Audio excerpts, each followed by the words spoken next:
What's going on, guys? Hope you're having an absolutely fantastic day. So today we absolutely need to talk about the EU's plans to stop Russian oil dependency, crude oil prices, recession fears, and also the Nasdaq, right, officially hitting bear market. So let's go through this article first, right? So EU plans Green Deal acceleration to stop Russian oil dependency.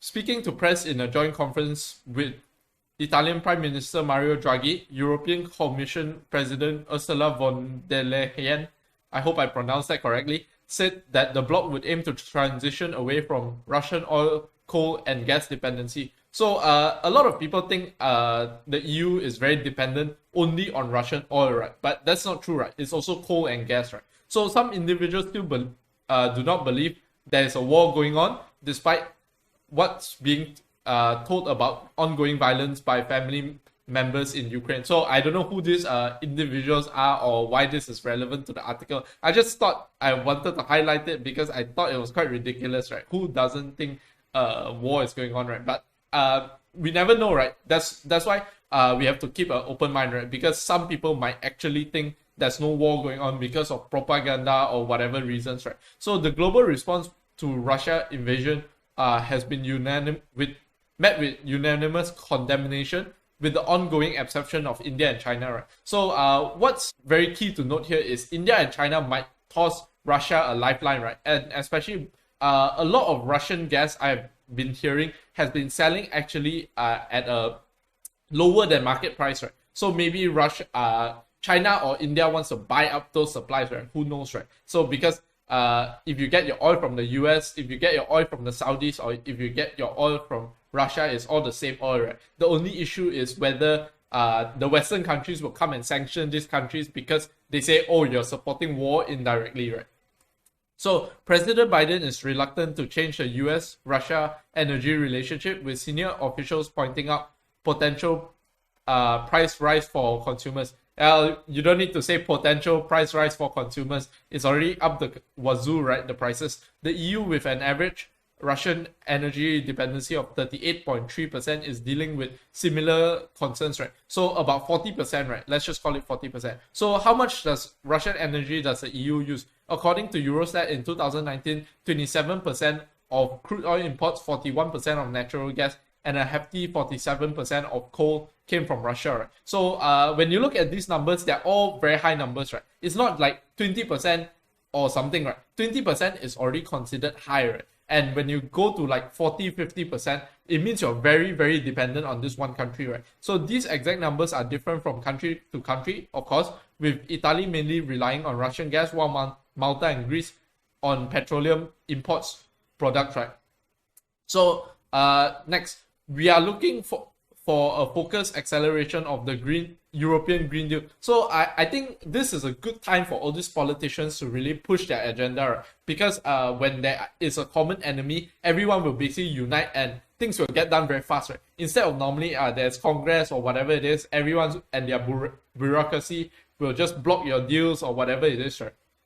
But I do want to say that green energy, as of now, is not really that reliable, right? The only reason Europe is in this position in the first place was because of their green energy transition, and they didn't do it like that well, right? Because they cut off all the gas before they managed to move towards this second phase of like a green energy transition, right? Which left them importing a lot of their gas, right? So this is not only important and good for our strategic investment in our independence, which they really need right now, right? Because basically Russia is like holding them by the throat right now, right? For oil and gas. So it is also good for our industry and it is good for our planet.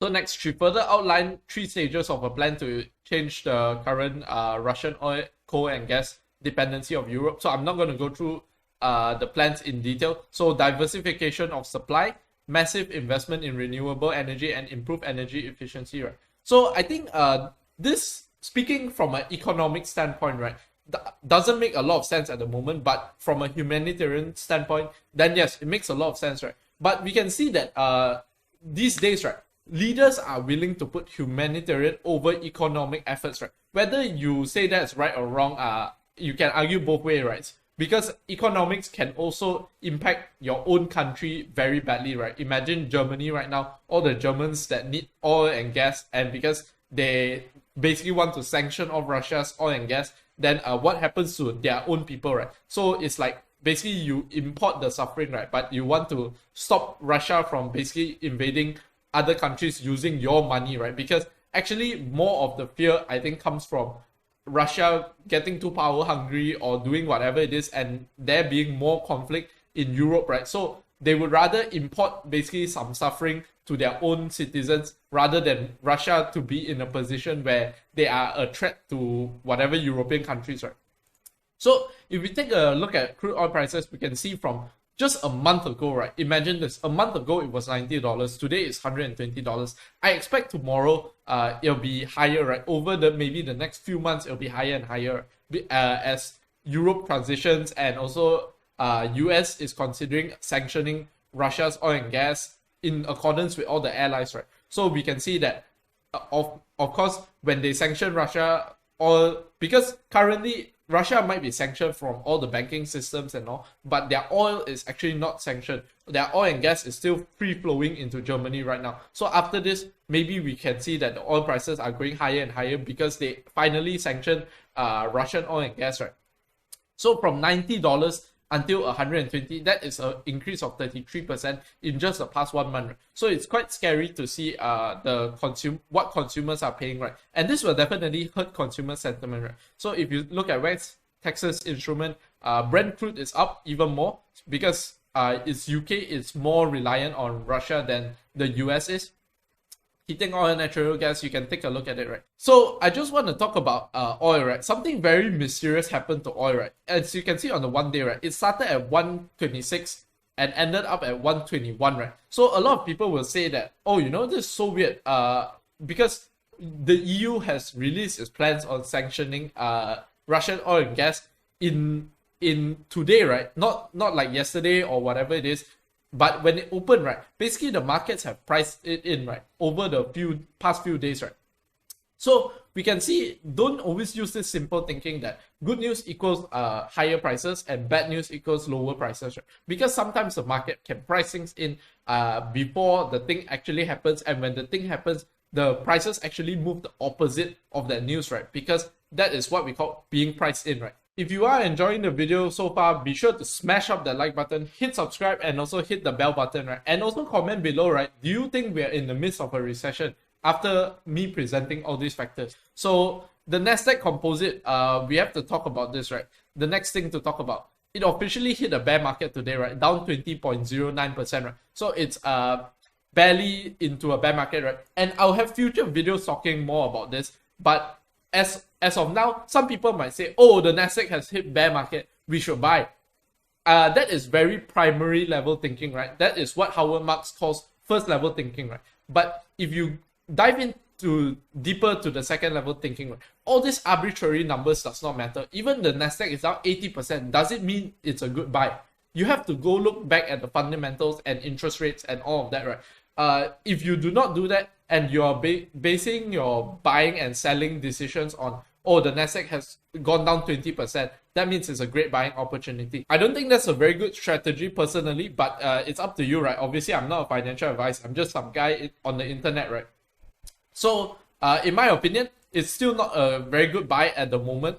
And quite frankly, I don't look at the indexes when buying stocks unless the indexes are really, really in line with historical values, and maybe I can consider. So recession fears, next. So global recession, what happens in a global recession? Drying up demand, asset price collapse, reduced consumption, energy and commodity price collapse, right? So clearly we can see that we are not in all the factors, right? Because drying demand, I think the US has still very high demand for goods and services. Asset price collapse, yes, it's been happening in the stock market for the past maybe give or take a year. So reduced consumption, maybe a year and 3 months, right? So reduced consumption, I'm really, really sure that the oil and gas prices going up will reduce consumption, so thus causing demand to dry up, right? So this is something we will see in the next few months, right? And energy and commodity price collapse. So usually this is only to the later stage of the market collapse, right? So sorry, the global recession, right? Because commodities and energy will start to go up, right? And that will cause people to stop consuming so much, which will lead this energy and commodity prices to collapse back down, right? And also, high energy and commodity prices will also cause more corporations to go and look for all these things, right? So what do I place my recession? Basically, just a prediction. What do I think? I think there is a chance we are already in a recession right now with all these geopolitical things happening. With crude oil at 120, it may cause a lot of consumers to be very skittish, right? So you can see that I've been talking about this actually for quite a long time, right? If we take a look at a video here, so 95.72% of investors will not realize the stock market has already crashed. I talked about that 3 months ago, right? So after this 3 months, the prices have fallen more and more, right? But you do have to realize about 3 months ago, when we were about here or here, no one really cared about all this, right? Actually, we were somewhere here. Yeah, we were here actually. Then you have to realize that no one really cared about this at that time, right? But now we can see that I would say I'm already right. I've already proven to be right. It's not necessarily that I predicted like, oh, 3 months ahead we're going to enter bear market. It's just that at that time, a lot of the stocks were already in a bear market. And you see, 1 month ago, I was already talking about the US economy and the potential for a recession, right? So this is not to say to pat myself on the back or whatever. This is to say that it is possible to forecast the future, right? If you take a look at the ongoing facts and you try to extrapolate what will happen, what are possible scenarios, and then you have to map out and you have to give certain percentage probabilities to each scenario. At the time, to be honest, at the time when I made this video, I would say I would only think that there's a 30 or 40% recession. But now I'm leaning more towards 60%, right? And I would probably never reach 100% because by the time I reach 100%, it will be already on the headlines, right? Which is already me proven to be correct, right? So yeah, that's about all I wanted to share in this video. If you did enjoy the video, do smash up the thumbs up button, hit subscribe, hit the bell button, and with that being said, have a fantastic day ahead and peace out.